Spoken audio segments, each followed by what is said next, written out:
नमस्कार, मी मनाली. देणाऱ्याने देत जावे, घेणाऱ्याने घेत जावे. एक दिवस घेणाऱ्यानं देणाऱ्याचे हात घ्यावे. विंदांच्या या ओळींची आठवण होण्याचं कारण आहे ते म्हणजे नाना पाटेकर आणि मकरंद अनासपुरे. काल या दोन्ही अभिनेत्यांनी पुण्यामध्ये शहीदांच्या कुटुंबियांना प्रत्येकी 2.5 लाख रुपयांची मदत केली आहे. आणि अशा 20 शहीद कुटुंबियांना मदत करण्यात आली असून विशेष म्हणजे नाना पाटेकर यांनी स्वतःच्या खिशातले 50 लाख रुपये मदत म्हणून दिले. आणि या आठवड्यात फक्त नानाच नाही तर अभिनेता अक्षय कुमारने देखील शहीदांच्या कुटुंबियांना डायरेक्ट आर्थिक मदत करता यावी म्हणून ॲप सुरू केलंय. तर गेल्या काही काळापासून अक्षय कुमारने सुद्धा शहीदांच्या कुटुंबियांसाठी काम करण्यास सुरुवात केली आहे. आमिर खानच्या पाणी फाउंडेशनचंही दुष्काळी भागात काम सुरू झालं असून पाण्याचा थेंब थेंब वाचवण्यासाठी आमिर आणि त्याचे सहकारी असलेले मराठी कलाकार खूप मोठं काम करतायत. बॉलिवूडची ही एक आता वेगळीच बाजू आपल्या समोर आहे.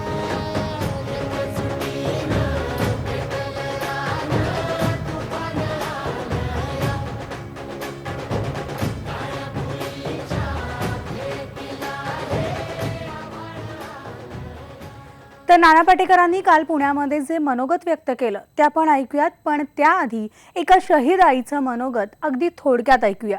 तिच्या आवाजातली थरथर आपल्याला क्षणभर हेलावून टाकते. 3 मुले, 3 सैनिकाला पाठवले देशासाठी पाठवले. तेव्हा तुम्ही तिच्या सैनिक धाकटा मुलगा जो शहीद झालं तसं मला फोन केला. फोन केल्या मुलाला आई सांभाळ होणार आणि मग काय फोन करू म्हणा. तिथे मुलगा येतो बघा. शिक्षण शिकवून आम्ही शेतकऱ्यांनी 3 मुलांना भरती केली, सैनिकमध्ये पाठवली देशासाठी, अभिमानासाठी. अभिमान वाटला आमका. धन्यवाद. सगळीच म्हणजे आई वडील पत्नी जे आमची मुलं गेलेली आहेत त्यांचे जे आले होते त्यांनी एक सगळ्यात महत्त्वाची गोष्ट अशी आहे की 2-2.5 लाख रुपये देऊन त्यांच्या कुटुंबियांचं सगळं काही सुरळीत होणार आहे असं नाही आहे. पण निदान सिव्हिल एरियामधली लोक, शहरातली लोक ही आमच्या कुटुंबियांचा विचार करतात. ही एक भावना त्यांच्या मनात यावी ज्यावेळी ते बंदूक घेऊन सीमेवर असतात त्यावेळी. म्हणजे आपण पूर्णपणे अनभिज्ञ आहोत की नेमके कुठल्या परिस्थितीत ही मंडळी असतात तिथे, ज्या पद्धतीचं समर्पण त्यांचं आहे. मग ती सगळीच मिलिटरी, पॅरामिलिटरी, सगळ्याच क्षेत्रातली मंडळी, BSF आहे, CRPF आहे, ITBP आहे, आर्मी आहे, ज्या पद्धतीनं करतायत म्हणजे त्याची तुलना आपण कुठल्याच गोष्टीशी करू शकत नाही. ITBPचे कृष्णा चौधरी यांना मी विचारलं की या संदर्भात आम्ही काय करू शकतो. आपण एक साधारण अपेक्षा करतो की तो माणूस म्हणेल की आमच्या ज्या शहीद झालेल्या जवानांच्यासाठी, त्यांच्या कुटुंबियांसाठी तुम्ही काहीतरी करावं, असं काहीतरी म्हणेल अशी अपेक्षा असते. मला आश्चर्य वाटलं की चौधरी म्हणाले की आमचे जे जवान गेलेले आहेत त्यांची जी मुलं आहेत त्यांच्यासाठी आम्हाला शाळा हव्यात. मला कमाल वाटते. आयुष्य गेलेलं आहे त्या मुलांचं, जवानांचं समर्पित केलेलं आहे त्यांनी. त्यांच्या कुटुंबियांच्यासाठी बाकी काही न मागता फक्त शाळा मागतात ही मंडळी. नाम फाउंडेशनच्या माध्यमातून आपण अरुणाचल, मेघालय आणि अजून एक तशाच एरियामध्ये अशा 3 शाळा बांधण्याचा संकल्प केलेला आहे. शाळा बांधायच्या किती पैसे खर्च होणार? 10 कोटी, 12 कोटी, 15 कोटी होतील 3 शाळा बांधायच्या असतील. उद्दिष्ट आपल्याकडे असल्यानंतर पैसे गोळा होतात. आणि एक साधी गोष्ट आहे की हा खर्च वगैरे किंवा मी माझा असं काही नसतं. आपण प्रत्येक गोष्ट करताना आपण सुरुवात करायची, माझ्याकडे आहेत का तर त्यातले द्यावे मी, कारण आपल्याला काही खर्चाला एवढे लागत नाहीत. आणि नुसते आपल्याकडे ठेवले तर त्याचा काही उपयोग नाही, जोपर्यंत विनियोग होत नाही. आणि अशा कारणासाठी होत असेल तर ती सगळ्यात छान गोष्ट आहे. मला असं वाटतं की आपल्याला जितकं देता येईल तितकं द्यावं. मला कायमच व्यसनं असतात प्रत्येकाला, व्यसनासाठी आपण खूप खर्च करतो. कुणाला गाड्यांचं असतं, कुणाला आणखीन व्यसनं असतात. मला असं वाटतं की हे व्यसन छान आहे की समाजाकडनं आपण घेतलेलं आहे ते परत द्यायचं. हे सगळ्यात सुंदर व्यसन आहे. कारण हे पैसे माझ्याकडे खरंच नव्हते. काल माझ्याकडे काहीच नव्हतं. मीही रस्त्यावर झोपलेलो आहे, झेब्रा क्रॉसिंग रंगवायचो, त्याचे मला 15 रुपये मिळायचे. पण त्याच परिस्थितीमध्ये आपण राहत नाही. त्यातून आपली उन्नती आपण स्वतः करायची असेल, तिथून एक टप्पा दुसरा टप्पा असं करत करत कुठेतरी या ठिकाणी आलो. आणि आज सहज पैसे मिळतात आपल्याला, आणि तेवढे पैसे आपल्याला लागत नाहीत. तुमच्या गरजा जर सीमित असतील, मर्यादित असतील, तर आपल्याला बाकीच्या गोष्टींची गरज लागत नाही. आणि मग तो पैसा करायचा काय? तर मला वाटतं हे अशा गोष्टी गेल्या वर्षामध्ये आपल्या मिलिटरी आणि पॅरामिलिटरीच्या याच्यामध्ये जवळजवळ 430 कॅज्युअल्टीज आहे. 430 कुटुंब, त्यातली ही मुलं आपली गेलेली आहेत. वय वर्षे 19 ते 25. आता मी विचारत असताना एक आईला की त्याची पत्नी कुठं आहे असं मी विचारलं. ती म्हणले नाही, पुढच्या महिन्यात लग्न ठरलं होतं. ज्या पद्धतीचं समर्पण आपण काय करतो समाजामध्ये. आपण सहज हॉटेलमध्ये गेलो तर इतके पैसे खर्च होतात. मला खरं सांगतो, मला नाही आवडत मला पैसे खर्च करायला. स्वतःवर मला खरंच नाही आवडत. मी कंजूसपणा करतो. पण ते वाचवलेले पैसे हे अशा कारणासाठी खर्च झाले तर छान आहेत की. माझे वडीलधारे चंद्रकांत गोखले, विक्रम गोखलेचे वडील, माझेही वडिलांसारखेच, नाटकामध्ये काम करत असताना आम्हाला जेवणाचे पैसे मिळतात एक वेळच्या. ते एक वेळ उपाशी राहायचे, ते पैसे जमा करायचे. आम्ही परदेशी दौरा केला होता. $1,800 त्यांनी मला पुन्हा परत दिले. म्हटलं बाबा हे पैसे कुठून आणलेत तुम्ही? ते म्हणले तुम्ही जेवायला द्यायचे ते. आपण म्हणले आपण इतके दिवस राहिलो, 2 महिने तुम्ही जेवला नाही? ते म्हणले नाही, सकाळी ब्रेकफास्टच्या वेळी खाली फॉयरमध्ये हॉटेलच्या लॉबीमध्ये कॉफी आणि ब्रेड असायचा, तर ते मी खायचो आणि हे पैसे जमवले. आता मला ह्या डॉलरचे रुपये द्या. त्यांनी ते पैसे घेतले माझ्याकडनं आणि मुंबईत आल्यानंतर सगळे पैसे सावरकर निधीला दिले. पत्नीचं निधन झाल्यानंतर सगळे दागिने त्यांचे विकून त्यातून जे पैसे आले त्यातून दरवर्षी जवानांच्या फॅमिलीला अमुक एक रक्कम जाते. आणि ह्याचा कुठेही बोंबाबोंब नाही, गवगवा नाही, त्यातून कुठली अपेक्षा नाही. मला असं वाटतं की हे आपल्या प्रत्येकाचंच कर्तव्य आहे. आपण प्रत्येकाने हे करायलाच पाहिजे. शेतकऱ्यांच्या संदर्भात गेल्या वर्षी इतकं काम करण्याचा प्रयत्न केला. काहीतरी चुकत माकत करत राहायचं आपण. मग त्या चुकत असतानाच आपल्या लक्षात येतं की बरोबर काय आहे नेमकं. आता पाणी फाउंडेशन किंवा अक्षय कुमार जवानांसाठी इतकं करतोय. एक आनंद ह्या गोष्टीचा आहे की नाम फाउंडेशन आणि मग त्याच्याबरोबर अजून खूपशा NGOज अशा संस्था उभ्या राहिल्या की त्या अशा पद्धतीचं काम करताय, जे की निश्चितच कौतुकास्पद आहे, छान आहे. पण मला असं वाटतं की ही अशी व्यसनं लावून घेणं हे किती गोड आहे. आज या मंडळींना भेटायला मग आज माझ्या इथे पहिल्या रँकेमध्ये बसलेली ही जी आहेत, हे माझे जवान आहेत, वुंडेड सोल्जर आहेत. ते आज ते खास याच्यासाठी ह्याला कार्यक्रम म्हणणं हे चुकीचं आहे. पण हा जो काय आपण जमलेलो आहोत त्याच्यासाठी ही माझी मुलं आलेली आहे. आणि ह्या अशा अवस्थेमध्ये, आणि माझी खात्री आहे की ते हे यातून उभे राहणार आहेत. ही व्हीलचेअर त्यांच्याकडे, कारण ही जवानांची पद्धतच नाही आहे. तो व्हीलचेअरवर नाही जगू शकत. हे सगळे पुन्हा आपल्या पायावर उभे राहणार आहेत आणि पुढच्या वेळी आपण ज्यावेळी जमू त्यावेळी ते चालत येणार आहे, त्याची मला पूर्णपणे खात्री आहे. कारण अनुकंपा किंवा मदत, ही मदत आम्ही केलेलीच नाही. ही मदत आपण स्वतःला करत असतो. शहरी जीवनामध्ये राहत असताना आपल्या लक्षात येतं की अरे बापरे, आयुष्य सरून गेलं आणि आपण काहीच केलं नाही. एक जनावरासारखे आलो, जगलो, मेलो, कोणाच्या खिसगणतीत आपण राहत नाही. मला असं वाटतं की हे खरी जगण्याची ही तऱ्हा आहे, असं काहीतरी करणं. इकडनं तर त्यांनी इतकं दिलेलं आहे, आयुष्यच दिलेलं आहे.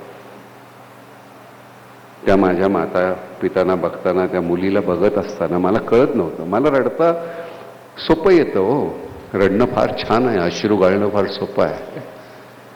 पण मला वाटतं ते तिथे खिजवावेत, थांबवावेत आणि त्या आसवाचं रूपांतर आपण कुठलं तरी एक नाम फाउंडेशन किंवा अशा पद्धतीनं काहीतरी सुरू करावं. कारण नुसतं रडून निचरा केल्यानंतर आपल्यापुरतं ते संपतं. ते संपता कामा नये. मला असं वाटतं की ते गोठून ठेवावं आणि गोठल्यानंतर त्याचं असं छान रूपांतर होतं.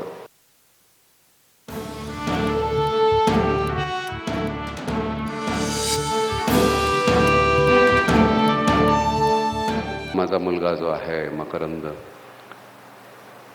गावखेड्यातला राहणारा हा मुलगा अजूनही तिथलाच राहिलेला आहे. शहरामध्ये आला फक्त. खरं तर मी त्याला जबरदस्ती यायला लावलं होतं. हा मुलगा इतका अप्रतिम काम करतो. त्यांनी नंतर केलेले चित्रपट जे आहेत ते एक विनोदी अंगाचे चित्रपट असतील, पण मूळचा अतिशय गंभीर प्रवृत्तीचा हा मुलगा. अतिशय छान बोलतो, वाचन खूप आहे, माणसं छान वाचतो.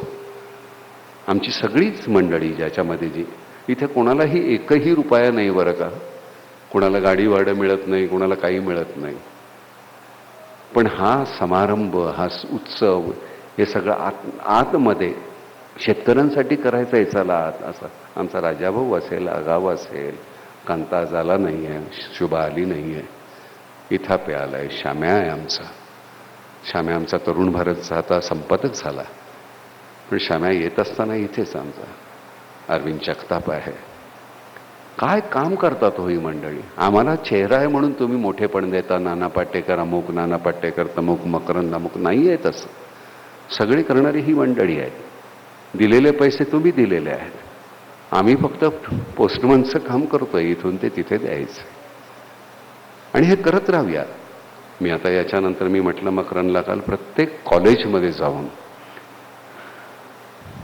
निदान महिन्यातून 2दा मी 2दा तू अशी कॉलेज निवडूया आणि तिथे जाऊन मुलांशी बोलायला पाहिजे. कारण उद्या मी मरून जाणार आहे, उद्या तू मरून जाणार आहेस, पण हा झेंडा सतत कोणीतरी घेऊन चालत राहायला पाहिजे. त्यामुळे ती मुलं तिथे मला मिळणार आहेत कॉलेजमध्ये. कारण हे न संपणारं काम आहे, अव्याहत आहे आणि ते अव्याहतपणे चालूच राहिलं पाहिजे. त्यामुळे कामाला महत्त्व आहे, नावाला निश्चितच नाही आहे. त्यामुळे ही जी कुठली संस्था आहे, अशा अजून 10, 100, 200, 1000 कितीही संस्था निघाल्या तरी हे काम संपणारं नाही आहे. कारण ह्यांचं समर्पण थांबणार नाही आहे. आपले जे शेजारी राष्ट्र आहेत, कुरापती चालूच राहणार. म्हणजे जेवढी युद्धात आपली लोक जात नाही आहेत, तेवढी आपली ह्या शांतताच्या वेळेमध्ये जात आहेत. कारण पलीकडनं सगळ्या ज्या वेपन्सचा वापर केला जातो तो युद्धात वापरतात. ही मोठमोठी ती वेपन्स वापरली जातात आणि BSFला ती रिस्ट्रिक्शन्स असल्यामुळे अतिशय छोट्या याची, म्हणजे जब जंग छेड़ी नहीं जाती तो BSF को जो इस्तेमाल करने को मिलते हैं, जैसे जो नॉर्म्स है उसमें बहुत छोटे किस्म के हमारे औजार होते हैं जिससे हम युद्ध नहीं लड़ सकते. क्योंकि युद्ध में तो हमको सभी कुछ है, उसमें कोई लिमिटेशंस है नहीं. जिस तरह की यहाँ तो वहाँ से स्नाइपर्स मार रहे हैं, हम यहाँ बैठे हुए हैं. मोटर जो है हमारा वो कितना 51 का ना, कितना गेज कितना है, 5 किलोमीटर का रेंज है. तो मुझे लगता है कि हम छेडी तो ही जंग है नाही, युद्ध डिक्लेअर झालेलं नाही आहे, पण युद्ध सदृश हे आहे तिथे. आणि रोज 1-2 रोज तुम्ही पाहताय. इथे जम्मूमध्ये अमुक झालं, सांबामध्ये मी आत्ता मध्यंतरी जाऊन आलो त्यावेळी सुद्धा 19 वर्षाची 2 मुलं एक जण इथे मॉनिटरवर बघत असतो, त्याला सांगत असतो 3 o'clock 7 o'clock, म्हणजे 3 o'clock म्हणजे इथे आहे आता गनिम, रात्र झालेली आहे. मॉनिटरमध्ये आपल्याला त्यांना दिसतंय आणि त्याकडे मग 3 o'clock म्हटलं की त्याची ती मशीन गन इकडे गेली, तिथे एक स्प्रे मारला, मग तिकडनं ते बाहेर जाताना पळताना ते दिसत आहेत किंवा तिथे पडलेले दिसत आहेत. 2 मुलं 72 तास झाले होते, तिथून निघालेली नव्हती. आम्ही तिथे जाताना सुद्धा त्या बंकरमध्ये क्रॉल करत गेलो. आत्ताच 1-1.5-2 महिन्यापूर्वीची गोष्ट आहे. BSFC आमचे जे चीफ आहेत के शर्मा, त्यांना भेटलो, सगळ्यांना भेटलो. मला असं वाटतं हे छोटं आहे ते करत राहावं की छान आहे. एक दिवस आपल्याला कधी जायचंय माहिती नाही आहे, पण जाण्याआधी समाधान तर पाहिजे.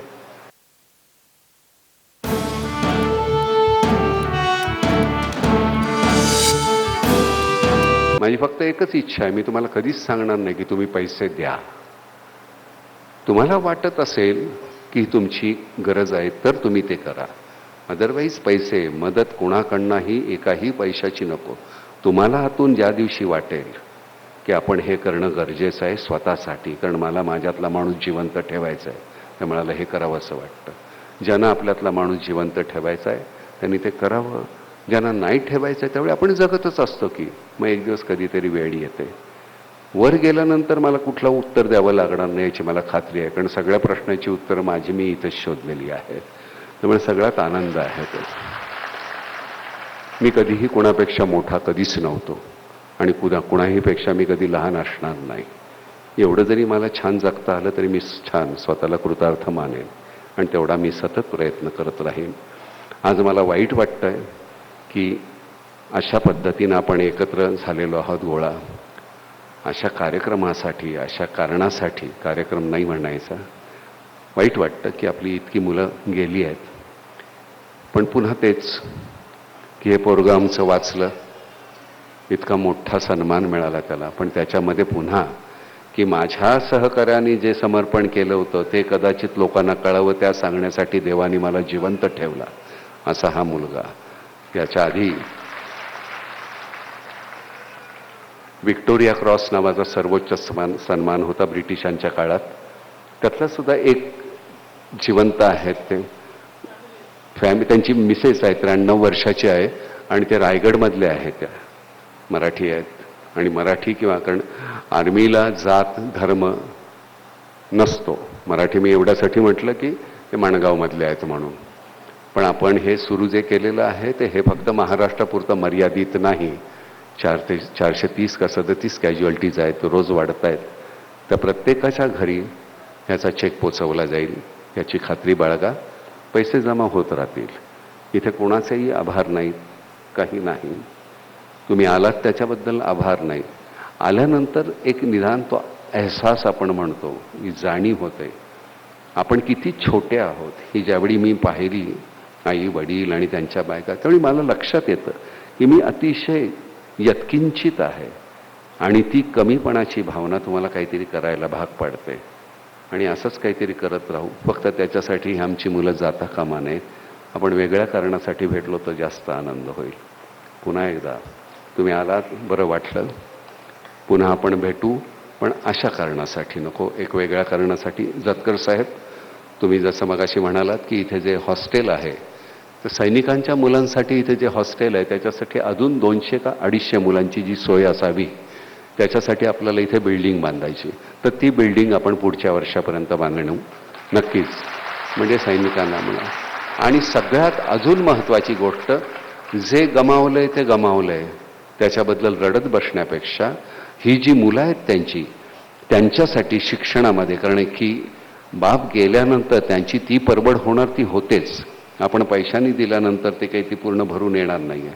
पण अशा मुलांना ॲडमिशनसाठी जे वेगळे निकष तुम्ही लावता, जे सर्वसामान्य विद्यार्थ्यांना लावता, ते लावू नयेत असे आपण शासनाला विनंती करू. म्हणजे त्यांना चांगल्या कॉलेजेसमध्ये त्यांना ॲडमिशन मिळेल त्याचा आपण प्रयत्न करायला पाहिजे. ह्या संदर्भात आपण मग विनोद तावडे आणि फडणवीस यांच्याशी या संदर्भात निश्चितच आम्ही बोलू. पुन्हा एकदा इथे आभार नाहीत, कुठल्याही प्रकारचं काहीच नाही. फक्त एक असं माध्यमानं मी निश्चितपणे सांगू इच्छितो की तुम्ही नाम हे अतिशय गप्पपणे काम करू इच्छिणारी एक संस्था कुठेतरी होती. त्याला मोठं नाव मिळून तुम्ही दिलेलं आहे, तुम्ही त्याला मोठं केलं, त्याला तुम्ही ते आणलंच लोकांसमोर. अदरवाईज गप्पपणे हे काम चालूच राहणार होतं आणि तुम्ही काय आम्हाला गप्पपणे काम करू देणार नाही. तुम्ही सतत हे असे सगळ्यांपर्यंत पोचवत राहता. तेही गरजेचं आहे, कारण हा करतोय तर मग मी का नाही, अशाच ह्याच्यामधून बाकीच्या संस्था उभ्या राहतात. पुन्हा एकदा सगळ्यांचे आभार. ज्या पत्नी आहेत त्यांना मी प्रत्येकीला विचारलं तुमचं शिक्षण किती आहे आणि तुम्हाला नोकरी करायची इच्छा आहे का. जतकर साहेबांना तुम्ही निश्चितपणे भेटायचं. ज्यांचं शिक्षण जास्त झालं नसेल तर गावात राहून एखादा कुठला धंदा करता येईल का, मग तो त्या संदर्भामध्ये नामच्या मंडळींना भेटावं. तो सुद्धा व्यवसाय आपण त्यांना चालू करून देऊ शकतो. पुन्हा एकदा धन्यवाद.